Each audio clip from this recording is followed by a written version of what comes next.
السلام علیکم ورحمۃ اللہ وبرکاتہ۔ ناظرین کیسے ہیں؟ مزاج ٹھیک ہیں آپ کے؟ خیر وفیت ہے؟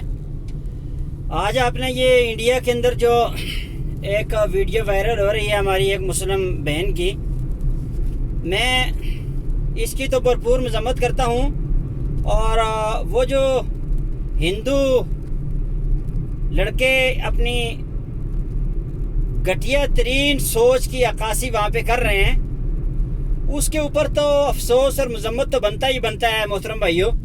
لیکن اس کے ساتھ ساتھ میں امت مسلمہ کے نوجوانوں بالخصوص اپنی بہنوں سے یہ گزارش کروں گا کہ خدا کے لیے آپ صرف اس بہن کی ویڈیو کو وائرل مت کریں، بلکہ جو عمل اس سے ہمیں ملتا ہے کہ اس نے اللہ کے اس حکم کو کہ جو اللہ تعالیٰ نے تمام امت مسلمہ کی عورتوں کو دیا ہے، کل المؤمنات یغضضن من ابصارہن ویخفضن فروجہن ولا یبدین زینتہن، کہ جس میں اللہ تعالیٰ مومن عورتوں سے مخاطب ہو کر کہتے ہیں کہ اے نبی ان سے کہہ دیجئے کہ یہ اپنی نگاہوں کو نیچے رکھیں، اپنی عزت اور عفت کی حفاظت کریں، اور اپنے اوپر ایک بڑی چادر اوڑھ کر رکھیں۔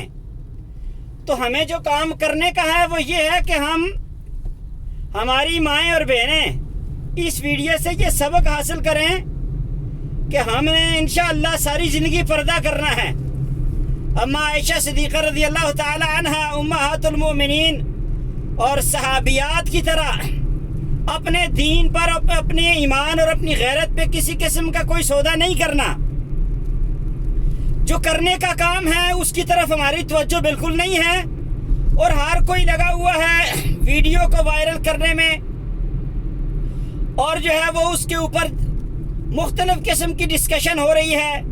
الحمدللہ ہمیں اس بات کے اوپر خوشی ہے کہ 1400 سال بعد بھی آج بھی مسلمانوں کی بچیوں کے اندر غیرت ایمانی زندہ ہے، اور وہ آپ نے اس ویڈیو میں دیکھ لیا ہے کہ کس انداز سے ہماری اس بہن نے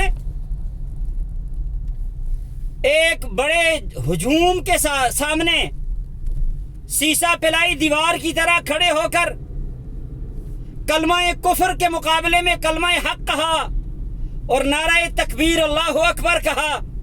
یقیناً اللہ تعالیٰ سب سے بڑا ہے، تو ہم میں سے ہر ایک کو اللہ سے ڈرنا چاہیے، اور ہماری عورتوں کو، ہماری خواتین کو لازمی طور پہ پردے کا اہتمام کرنا چاہیے۔